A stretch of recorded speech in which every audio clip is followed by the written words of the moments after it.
আমার জন্য কেউ শব্দ অপচয় করুক, শোনার মানুষের সংকট তো লেগেই থাকে, বলার মানুষ না হয় অন্তত থাকুক।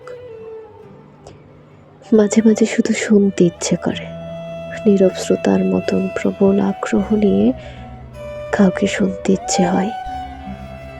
কারো শব্দের টোন, উঁচু নিচু আওয়াজ, দু ঠোঁটের হুটহাট ওঠানামা, কখনো বা বলতে বলতে বিরাম চিহ্নের দাঁড়িয়ে এসে গেলে খানিক থেমে আবার শুরু করা, কোনো বাক্যে অভিযোগ, কোনো শব্দে অভিমান, আর কিছু শব্দ শুধুই শব্দ।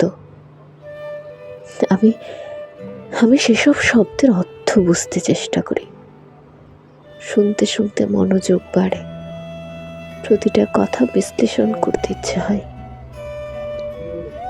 এত শব্দ, এত কথা কেউ আমাকে কেন বলছে?